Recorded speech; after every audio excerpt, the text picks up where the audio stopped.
Os brasileiros têm vivido vítimas da desinformação, apesar de situações óbvias. Por exemplo, 840 bases ou mais americanas em todo o mundo. Aqui, a dominação e a desinformação, a mentira atingiu o auge. Há muitas redes sociais, cadeias enormes de rádio e televisão, todas tirando e colocando assuntos conforme o interesse do Império Americano, todas indo a favor ou contra, conforme os interesses também, e assim por diante. Então aqui se coloca um assunto, Ucrânia. De repente se retira a Ucrânia porque está perdendo a guerra. Então retira-se a Ucrânia e bota-se Israel, depois de tantas décadas de massacres, mortes, Filipinas, Indonésia, golpes no Brasil, Argentina, Uruguai, Chile. A opinião pública mundial já tem dificuldade em defender uma coisa dessas. Além de tudo, existe uma crise interna nos Estados Unidos. Essas frações americanas acham que é preciso mudar de tática, e têm mudado de tática. E são tão poderosas que elas mudam de tática no mundo inteiro.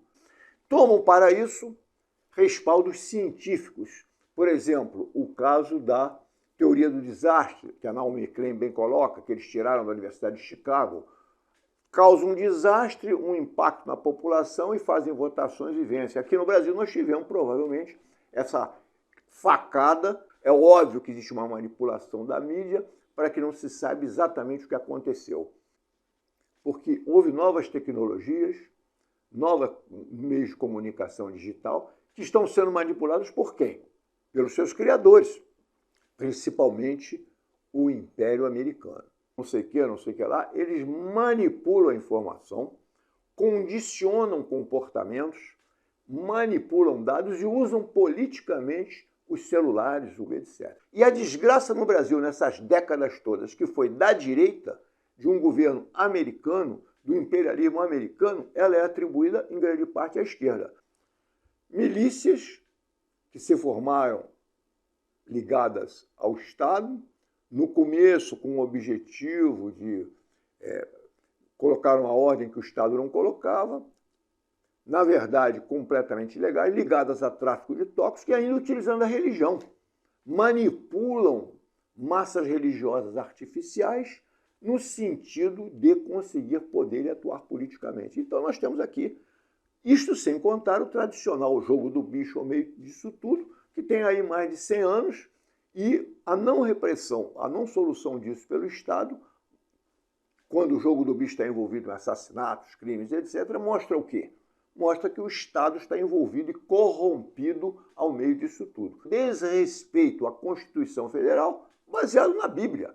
Dependendo da interpretação do pastor lá, sabe-se de onde, hermenêutica, dizem, ele interpreta-se a Bíblia considerando que a Bíblia está acima da Constituição, que é lei feita pelos homens, imperfeita, etc. Então há uma manipulação, inclusive, e uma legitimação feita hoje, tenta-se legitimar o absurdo, os assassinatos, os crimes, na base da tortura, até na base da religião, na base da Bíblia, de uma interpretação que vai mudar de pastor para pastor, daqui para ali. Nós voltamos a 1600, a 1700, quando se legitimava o poder dos reis e dos nobres através de quê? Naquela época, através justamente de Deus. Então, com o Brasil todo devastado, todo quebrado, o autoritarismo é a garantia da impunidade da corrupção. E por isso que estamos assim, no que se refere à milícia, a instituições, etc. O crime é um problema político. Augusto Thompson, um grande criminalista de passado, quem são os criminosos? Muito bem colocou, descobrirão, senhores pesquisadores, e ele sugere pesquisas que foram feitas posteriormente, que o roubo funciona apenas como uma racionalização para justificar as explosões de ferocidade e selvageria. No fundo, visa um confronto enraivecido contra um sistema que teme mantê-los do lado de fora de suas amenidades. O criminoso não é louco, não é besta estúpida, não é fera insensível, não apresenta diferença essencial contra qualquer outro ser humano. Afora a indômita rebeldia que o leva a lutar contra os algozes, rebatendo com crueldade a crueza com que é tratado desde o ventre da mãe.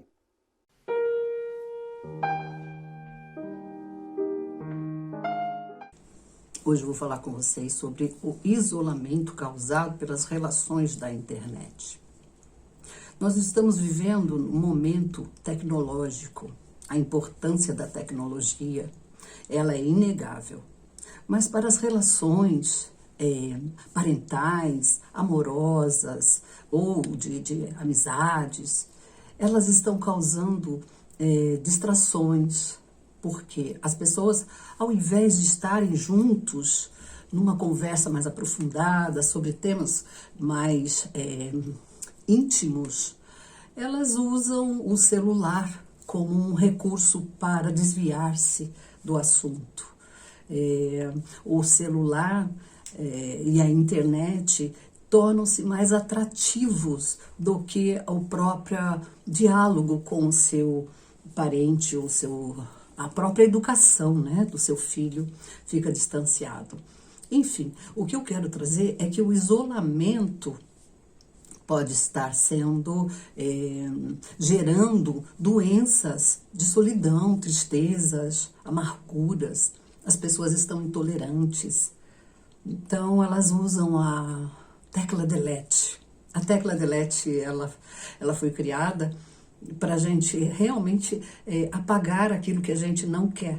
Contudo, ela está sendo usada nos relacionamentos. As pessoas não toleram a postura ou a fala do outro. Aquilo que incomoda é mais fácil delete do que dialogar, exercitar esse convívio. Então, eu quero trazer para a gente fazer uma reflexão sobre como você está usando a internet, como você está usando o seu aparelho celular ou o seu notebook. A tecnologia é necessária, contudo, ela está ficando muito mais importante do que as relações amorosas, as relações humanas. Vamos olhar para isso e ver como está sendo a sua postura, como você está se relacionando com você, com o outro e com o uso da tecnologia.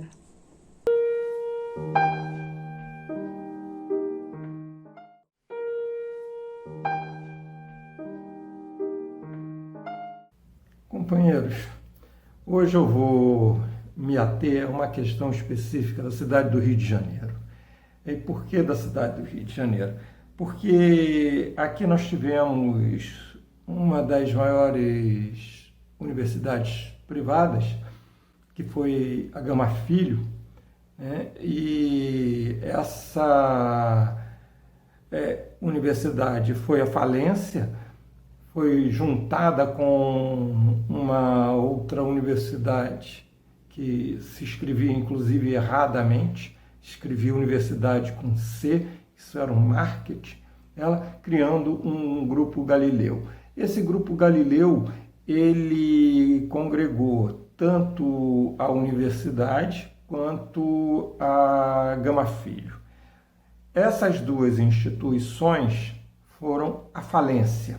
Ao irem à falência, eles deram calote na praça. Eles deram calote, os professores ficaram a ver navios nos seus bens, né, nos seus direitos, e os bens dos proprietários do Grupo Galileu, que já havia dado, né, já são conhecidos na praça por darem calote, eles têm toda a complacência do poder judiciário, porque os professores mesmo até agora estão a ver navio. Agora, pasmem, esse conglomerado, que era proprietário dos prédios da Gama Filho, foram desapropriados, aqueles prédios, a prefeitura assumiu aquele espaço, implodiu os prédios, e qual é a surpresa? Surpresa, primeiro, é que a população não foi ouvida em absolutamente nada. Segundo, que o projeto que a prefeitura vai implantar ali é um projeto de parque. É É um projeto de parque aos moldes do Parque Madureira, tá? Que vai ter área assim, de lazer para você andar de bicicleta, andar de skate, para ter shows e pronto. Só que eu queria chamar a atenção do seguinte problema. Ali era um espaço de cultura, ali era um espaço de educação. A população não foi ouvida, a população do entorno não tem qualquer espaço de teatro, cinema, não tem bibliotecas, ou seja, a prefeitura, de forma autoritária, ela definiu que a população da zona norte do Rio de Janeiro não tem direito à cultura, só tem direito à diversão. Não dance o tango da mentira e da morte, mas o da vida e da esperança. Caminhando Jornal TV, uma revista digital política e cultural com política, poesia, letras, dicas, música e muito mais.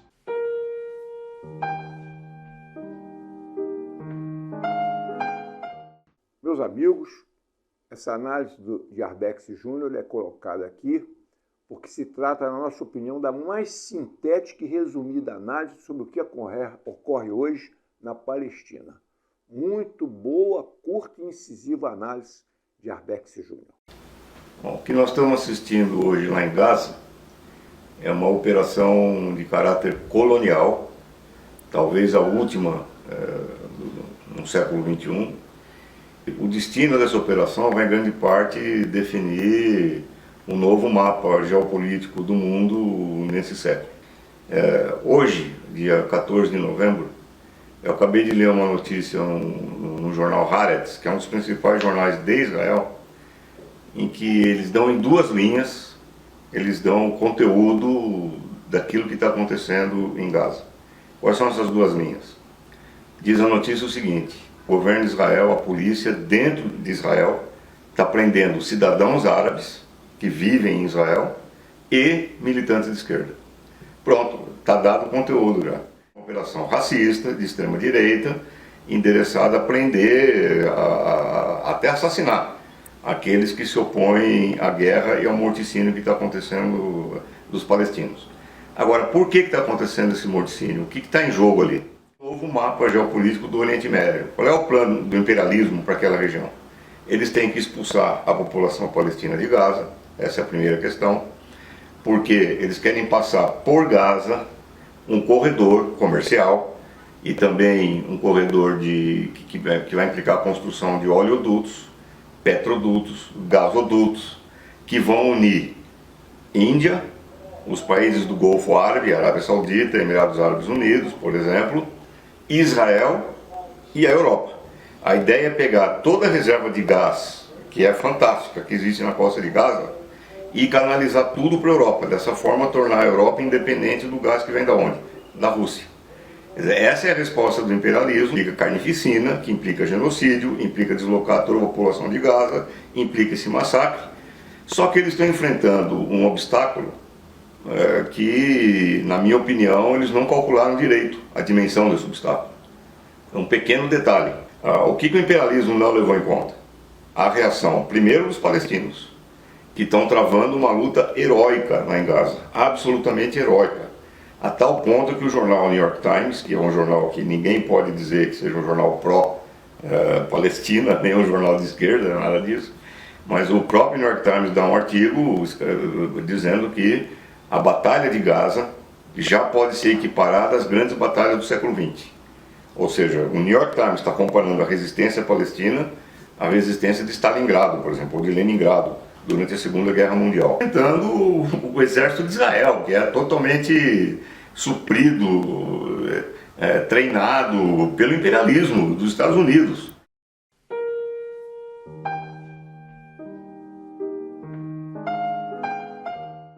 Massacre de índios.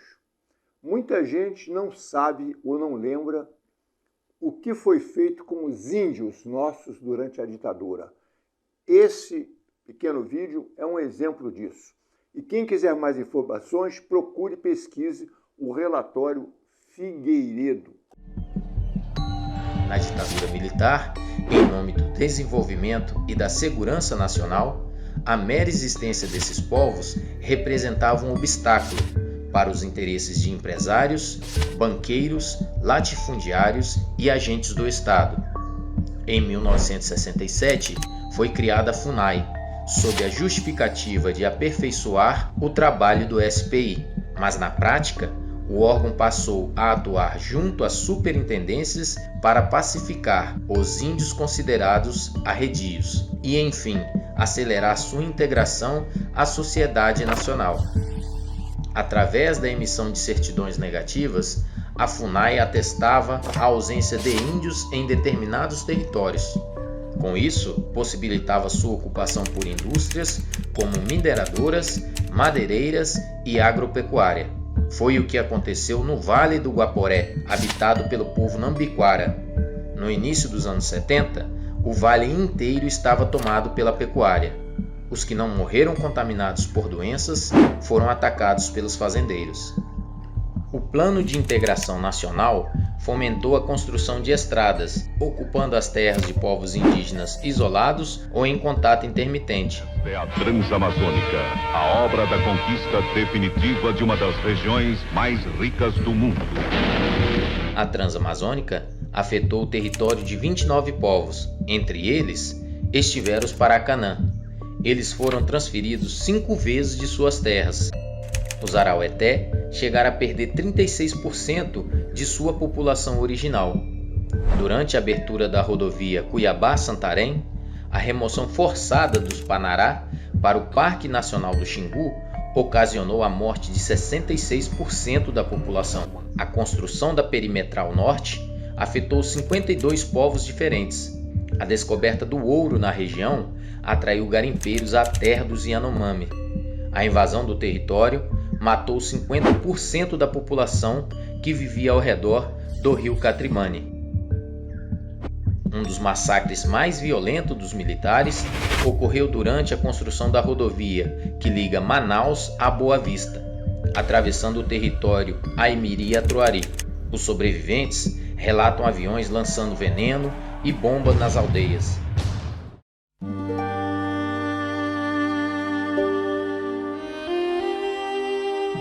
Aqui na comunidade do Tirei, dá para ver direito como é que a fome se instalou entre os Yanomamis. O garimpo está praticamente dentro da aldeia. Toda essa água foi contaminada, não dá mais para beber. No rio está morto, não tem peixe para comer. Fica claro que deixar alimentos não será suficiente. Chegamos na comunidade Cachoeira. Está quase vazia. Aos poucos, crianças se aproximam. As crianças estão doentes? Diarreia. Diarreia? Fome? Muita fome. Não tem comida. Não.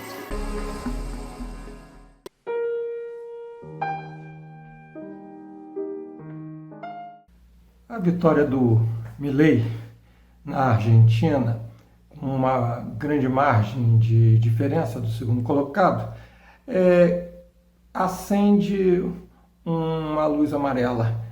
Por quê? Primeiro, a política de conciliação de classes demonstrou a incapacidade de promover a solução dos problemas da maioria da população. Tá? O peronismo é derrotado, né?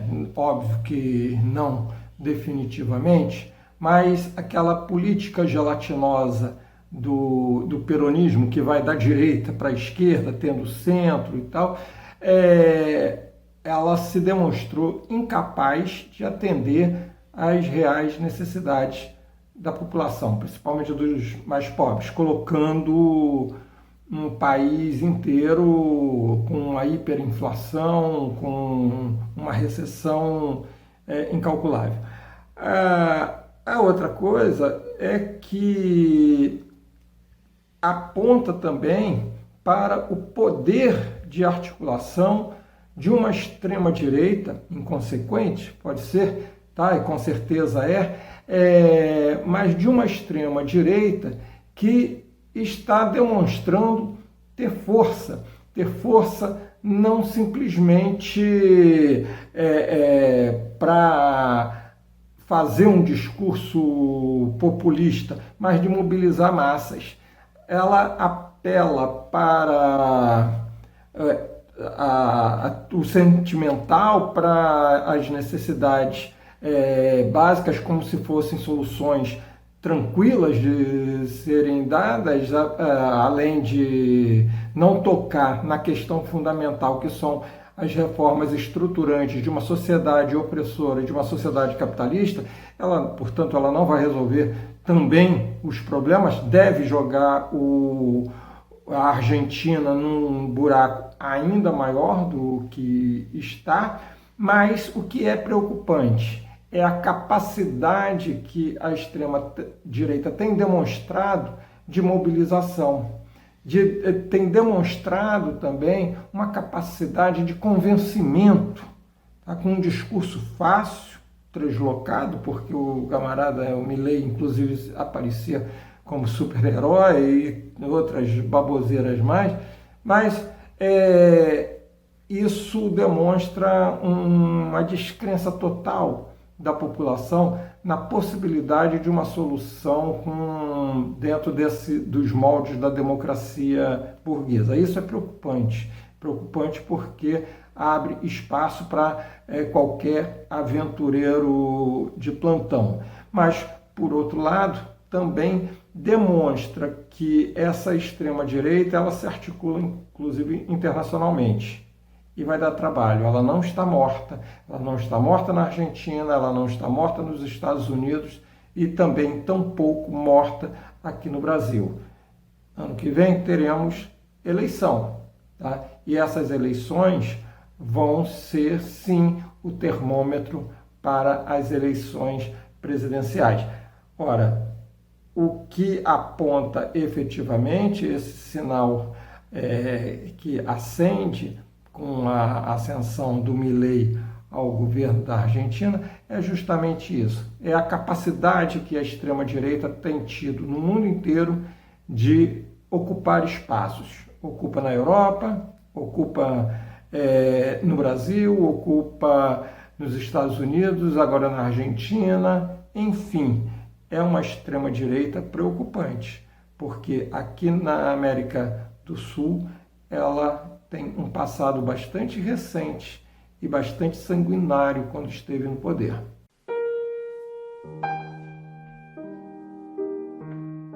Um animal não é um brinquedo que pode ser descartado a qualquer momento quando se perde o interesse por ele. Parece óbvio, mas nessa época de festas de final de ano e férias, muitas pessoas simplesmente abandonam seus animais de estimação nas ruas. Inclusive, dezembro é o mês que mais se abandonam animais em todo o mundo. E só no Brasil, estima-se que cerca de 30 milhões de animais estão abandonados e sofrendo maus tratos nas ruas. Viver nas ruas não é nada fácil. Uma ONG colocou uma câmera para acompanharmos um dia na vida de um cachorro. E nas imagens, vamos acompanhando os perigos que ele passa.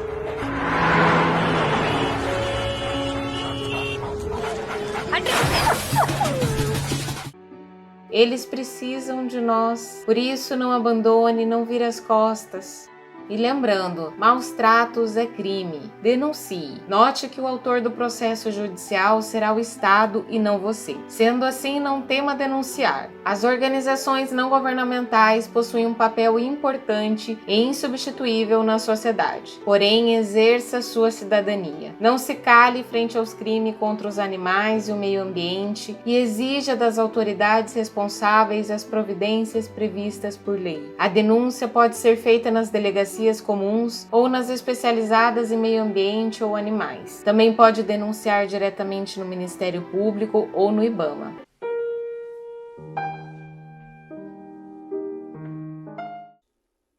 Agrotóxicos. Além de todos os problemas que o Brasil já tem, temos mais um agora, que é o consumo de processados que provadamente fazem mal à saúde e do uso maciço de agrotóxicos nesse famoso agro aí que tanto se divulga. Prestem atenção porque é muito importante para cada um de nós e para a nossa saúde. O Brasil é o país que mais consome agrotóxicos no mundo. Cada brasileiro consome, em média, 5,2 litros de agrotóxico por ano. Desde 1950, o uso de agrotóxicos aumentou mais de 50 vezes. A função dos agrotóxicos é matar pragas para promover o crescimento da cultura agrícola desejada. Essas substâncias também são conhecidas como pesticidas e incluem inseticidas, herbicidas, fungicidas e rodenticidas. 70% dos alimentos in natura produzidos aqui no Brasil têm agrotóxicos. O Brasil é um mercado aberto a agrotóxicos considerados perigosos. 22 das 50 principais fórmulas de agrotóxicos utilizadas no Brasil são proibidas na União Europeia. Quem defende o uso de agrotóxicos diz que eles são necessários para aumentar a produtividade e atender a demanda crescente de alimentos por conta do aumento da população mundial. De acordo com a FAO, a Organização das Nações Unidas para a Alimentação e Agricultura, no mundo, 55% da provisão de alimentos é perdida para as pragas. Ainda de acordo com a FAO, sem os pesticidas, essas perdas seriam maiores e o preço dos alimentos seria mais alto. Por outro lado, o uso de agrotóxicos é criticado por diversos cientistas por causar danos ambientais e à saúde. Os agrotóxicos matam predadores que ajudam a controlar naturalmente as pragas. Biocida é um nome mais adequado para essas substâncias, porque a maioria dos pesticidas também mata outros organismos além de seus alvos. Somente de 0,1 a 0,2% dos inseticidas aplicados em plantações atinge as pragas desejadas. Entre 98% e 99,9% dos pesticidas aplicados vão parar no ar, na água e em outros organismos que não o alvo. Intoxicações por agrotóxicos afetam principalmente os trabalhadores da lavoura. No caso de quem ingere agrotóxicos em alimentos, os efeitos já identificados são infertilidade, impotência, aborto, má formação fetal, neurotoxicidade, desregulação hormonal, efeitos sobre o sistema imunológico e câncer.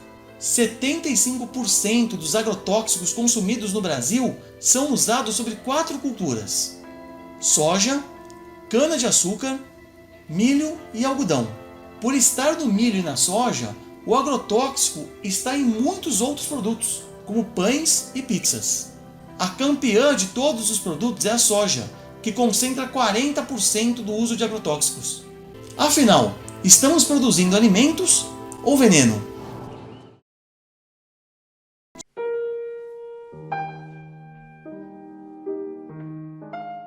Qual o método imperialista clássico de dominação? A corrupção. Qual é o segundo método? A violência. De onde veio essa violência toda? Nós já dissemos aqui, vieram de cima para baixo. E como veio de cima para baixo? O imperialismo. Essas instituições nossas, militares e outras, tiveram como base o quê? O imperialismo americano, inglês, português, francês, etc. Até holandeses estiveram aqui. Então, vejam a formação das nossas Forças Armadas, a formação da ESG, a formação dos serviços de informações, tudo, a Polícia Federal, tudo com o dedo do imperialismo. Então, nós temos aqui, obviamente, dessas instituições, violência, miséria, massacres, etc., que é a experiência do imperialismo mundial.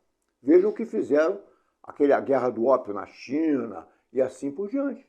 Até porque até hoje os negros continuam oprimidos, os índios continuam esmagados, os pobres não apitam coisa nenhuma, o Brasil está cercado de favelas, tudo cercado por favelas, violência, etc., no Rio de Janeiro. Porque temos também uma violência a ser entendida de baixo para cima. Então, trilhas do crime, assaltos no Parque Nacional da Tijuca, Alto da Boa Vista, Jardim do Pânico, Recreio dos Traficantes, Assalto da Boa Vista, Maria Desgraça, Tirojuca, Tiro Cumprido, Honório Cruel, Tiro de Janeiro. Quer dizer, isso é aquilo que reduziram a fama do Rio de Janeiro, que evita-se para o exterior para não cair mais ainda o turismo, né? Proibição de veículos motorizados e ciclovias. Nem isso, fazendo média, o oportunismo, o fisiologismo, a demagogia dos governantes não permite. Nem disciplina de bicicletas e motos conseguem fazer. Motos na calçada, bicicletas na calçada, a bagunça é geral. até mesmo para as classes mais privilegiadas. A maioria das vítimas negras. Irmão de brasão envolvido em milícias nomeado por pais. Fiscalização falha. Tiroteios deixam mortos em Salvador. É o Brasil inteiro, conflagrado. Então nós temos isso. E vejam que reações tentaram existir. Nós temos aqui, por exemplo, um manifesto datado de 2006, portanto há 17 anos atrás, de instituições culturais como a Pala, por exemplo, o Embraci, né? Inclusive feita pela presidente da época, a senhora Marilza Castro, em que ela dizia aqui, dívidas externas e internas, diferenças salariais externas, o rico cada vez mais rico, o pobre cada vez mais pobre e miserável, falta ao povo tudo, situação condigna do cidadão com encargos familiares, empregos, salários adequados e dignos, alimentação. Então o que nós temos é isso, e no meio disso o que se faz? A nossa mídia tem aquela farsa, aquele cinismo, aquela desinformação e discute o supérfluo, discute pequenas votações da Câmara, discute a beleza de uma senhora lá não sei onde, mas nós temos que discutir os projetos maiores de decisão do país. Então nós vivemos uma farsa, uma desinformação, um cinismo absoluto. Como ele se ligou e quem fez o elo entre toda essa violência que temos no Rio de Janeiro e no Brasil? As instituições militares. Vejam bem, o jogo do bicho tinha aqueles apontadores, os velhinhos, como dizem, e aquilo tudo. Entretanto, o jogo do bicho, aqueles apontadores eram informantes também da Polícia Civil. Sempre foram, havia uma tradição. Quando veio a ditadura militar, aqueles apontadores e o jogo do bicho foi utilizado para informações contra as guerrilhas, contra os esquerdistas, contra os que combatiam o regime ditatorial.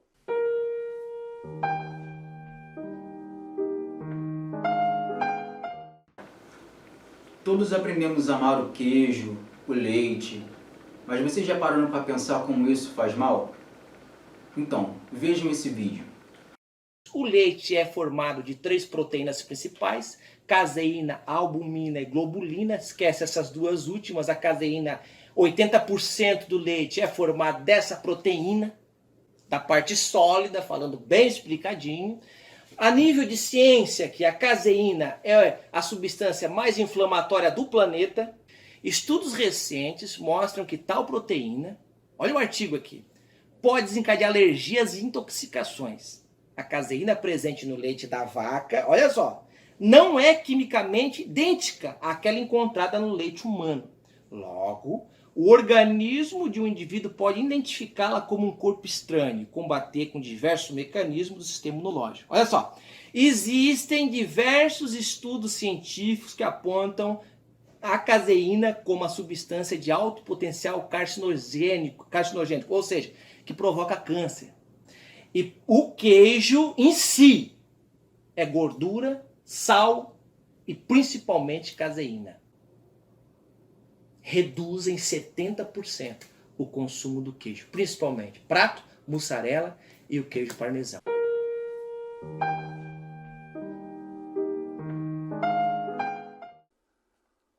O Tai Chi Chuan, no Ocidente, em geral, é desprezado, porque parece que são apenas gestos lentos, sem eficácia. Mas isso não é verdade. Provadamente, por estudos diversos, o Tai Chi Chuan se mostra algo magnífico, principalmente para as pessoas mais velhas, melhorando dores nas articulações, nos joelhos e assim por diante. Prestem atenção e pesquisem depois e pensem no assunto. Com movimentos simples e lentos, estas senhoras conseguiram resultados que pareciam inalcançáveis. Eu tinha problemas de coluna horríveis, ficava dura. Desde que entrei no Tai Chi, já estou há 9 anos no Tai Chi. Nunca mais tive crise. O médico, toda vez que eu faço a densitometria, ele fala, você tem ganho de massa óssea. Eu falo, eu pratico Tai Chi. Cada uma das 108 posições do Tai Chi Chuan trabalha a respiração, o equilíbrio, a musculatura e a flexibilidade do praticante. A minha vida é antes e depois do Tai Chi. É tudo de bom. Os benefícios para a terceira idade estão estampados na vivacidade de suas alunas. Eu agradeço por estar aqui. Agradeço porque todos os dias é uma oportunidade de aprendizado. Há 11 anos, ela só conseguia caminhar com a ajuda de uma bengala. Mas hoje, com 83 anos... E aí, cadê a bengala? Está no cantinho. Pretendo não usar mais. Tantos depoimentos sobre os benefícios da prática do Tai Chi chamaram a atenção dos estudiosos, que fazem pesquisas em diversos países, inclusive no Brasil. A mais recente foi feita pelo Hospital de Clínicas de São Paulo, que avaliou os efeitos da prática na memória de idosas. Durante 6 meses, 26 mulheres acima de 60 anos foram acompanhadas. A metade do grupo que fez Tai Chi apresentou uma melhora expressiva, diferente do grupo que nada fez. Ia pôr uma panela no fogo, daqui a pouco, esqueci, queimou. Agora, depois que eu vim aqui, comecei a fazer, não estou esquecendo mais.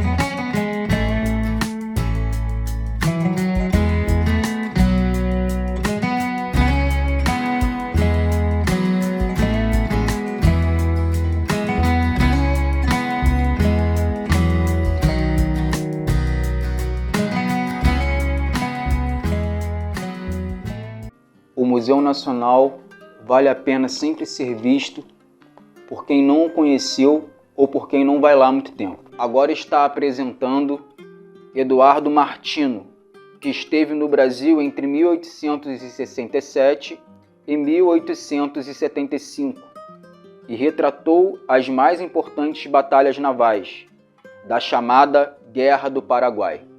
Foi contratado por Dom Pedro II. Vale conferir a perfeição e técnica e o caráter poético das obras. O acervo do museu, essas obras justificam a visita, ainda mais sendo gratuita.